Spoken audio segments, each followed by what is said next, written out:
That's what I do. I ain't worried about nothing. Look on my face, I ain't worried about nothing. I got God on my side, as long as he ride, get the good times running. No, I ain't worried about nothing. Tell the drummer keep drumming. Cause when you start from the bottom, you rise to the top. Head can't feel something. And ain't no way I'm gon' plummet. Just the other day, I was working. I drove on the north side of Chicago, and I saw 3 homeless men having a conversation. And one of the guys, he just walked over a few steps, and he lifted up the garbage can and just started eating out the garbage can. You know, I found that kind of strange. The Lord put it on my heart to go back and to have a conversation with that man. When I found out that, you know, I can just feed the homeless, so I just stopped at McDonald's and picked up some sandwiches and picked up a couple of bottles of water, which didn't cost me too much. It didn't cost me that much money. So, you know, I just spent some time. I think that that's what we are called to do as leaders, but people, they don't see that side of ministry. Full-time pastor is very serious, and I think that if people really understood what a pastor does in a 24-hour increment period, they would really understand that sometimes their desire of knowing what we do would be more clear. You know, many families have been broken because of the demand on our life. You know, in the middle of the night, we get a phone call from members saying that we need your assistance. There's someone sick, someone went to jail, and it's our job to stand in the gap, even if they right or wrong, even if they have been a faithful member or not. Let's just take it for example.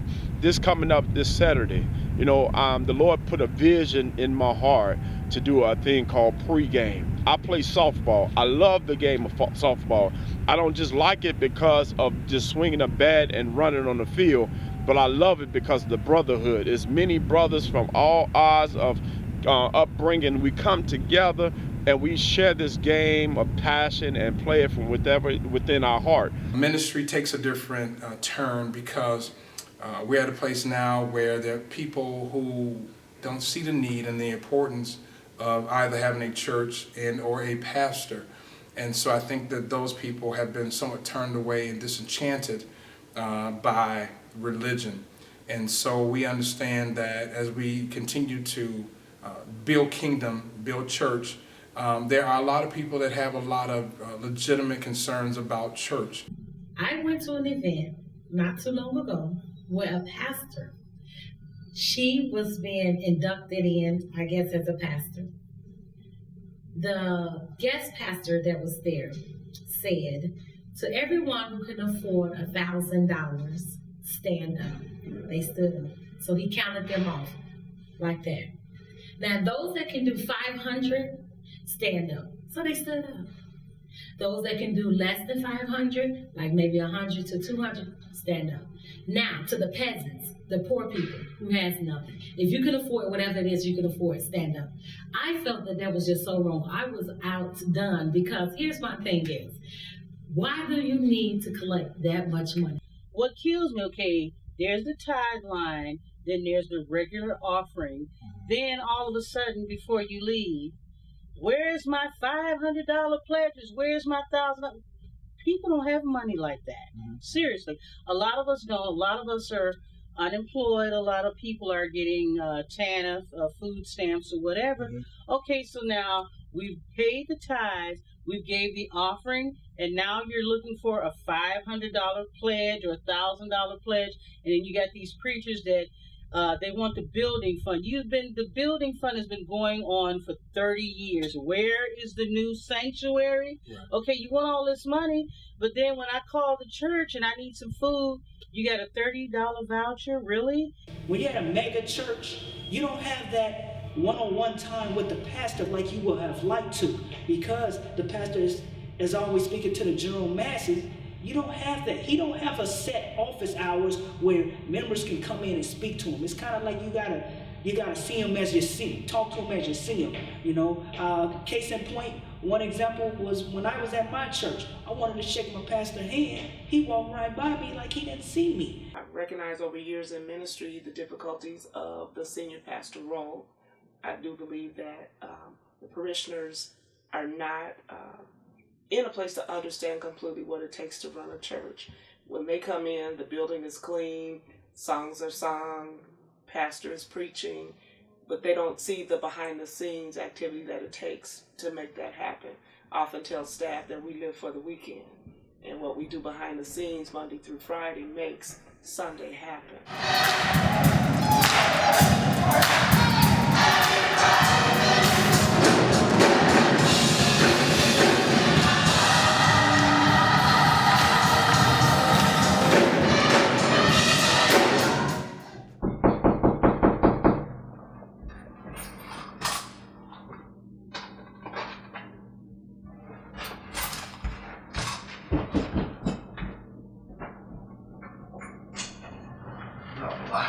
Kids, lock your doors up right quick. Come on, boy. Come on around, man. Have a seat, man. Yeah, let's get this going, man. Yeah. I just want to pray with you, man. I want you guys to understand that prayer works in your family, man. So there's that old saying that a family that prays together stays together. So I just want you guys to make sure you implement. I don't know if you guys are doing that right now, but sometimes the Bible tells us that a soft response turns away wrath. So you can be mad or whatever, you know, particular days or whatever, but if you respond, you know, in a soft manner, you know, it will change the outcome. So I tell people this all the time, that, you know, the way that we respond to our trials and our tribulations determines the outcome. Now this is the part that probably not too many people know.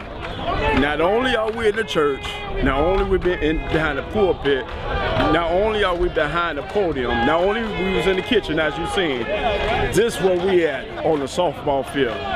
Yeah, your boy love playing softball, but I don't just look at that softball, I look at it as an opportunity to fellowship with guys all around. You see many teams out here, we all having a competitive game, but it's all about fun. I play on Young Guns BTA, we playing Chocolate City today, but in all essence, this is how I reach individuals. I come out and create a form of balance, and what this balance does, it let them know that not only am I a pastor, but I'm human as well. Sometimes being a pastor is hard, and I say this, it's hard to show people that there's a humanistic side of you because you're always being judged. I like my man Pastor Corn. He's a good guy. He do a lot for the community. He was at the church today. He fed the softball teams at the church. The guys went out, they had breakfast, and they come out to play some ball. He's always doing something good for the community and for the softball team at Washington Park and down here on 48th and State. I would like to see more of the churches come out and do stuff for the community. Maybe if they do, maybe we can stop some of the violence in the neighborhoods.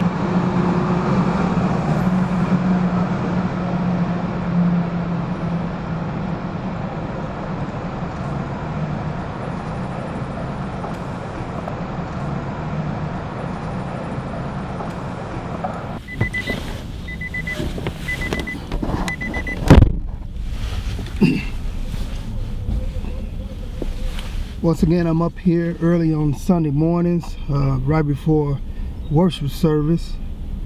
Up here doing a little Uber. As you can see, I just got a pickup, but this is how my day begins. I try to come out and make a couple of dollars to pay my bills. It's a great thing. I look forward for the opportunity so I can minister to others. Maybe some guys up here are going through something. I try to use my time wisely. So in between the wait, you may say about 30 minutes to an hour, I'm gonna have to wait. So I try to go around and mingle with the other guys and see what's going on, and just look for opportunities to minister. A lot of leaders in the church, they're not paid, and that's why they have to go out and get these jobs. So people, you know, they have their complaints and they can be rightly justified, but they also have to remember that, you know, I have to set time aside to study and to prepare for Sunday school lessons. I have to set aside some time to go into meditation with God. I have to set aside time for Bible class lessons and things like that. And I also have to take care of my family. We have about 5 to 6 different associations with this ministry. 24-hour day. We have a housing program, we have a food program, we have a work program, we have a back to work program, and also we have a soft skills program. But we also have a congregation. In 24 hours in this ministry, you have to deal with people complaints, you have to deal with timesheets, you have to deal with food reports, you have to deal with so many different areas so that you can stay focused. Many people don't see what it is we do, they only see our building. And so what I do is I challenge anyone who is, if I could say, questioning what a pastor does. Talk to the pastor's heart instead of what you see them driving. Because many times what we drive is not who we are. Many times where we live is not what we do. What we do can never surmount to any monetary gift because a pastor, a true pastor, and not a hireling is two different things. A hireling is somebody who's just in it for the money, and a pastor is somebody who has God's heart and for God's people. And so the person that you're looking at today is a true shepherd of God, called by God to do this work until God says not the same. I can hear past that, never looking back. I went to sleep last night, and I woke up a better person. I went to sleep last night, woke up a better person. I went to sleep last night, and I woke up a better person. I done it. I fell in love with God. Then came that money. I be the last one in it. But be the first thing coming. But I don't know about you, but I'ma lace my shoes and keep running around it. Yeah. When it rains and pours, they gon' hear that thunder. Some can't ignore. My inside's been hollering, but I don't trick nobody. But I speak Ebonics. I went to sleep last night and woke up on 100. I woke up on 100 with a trunk full of bass in the pocket.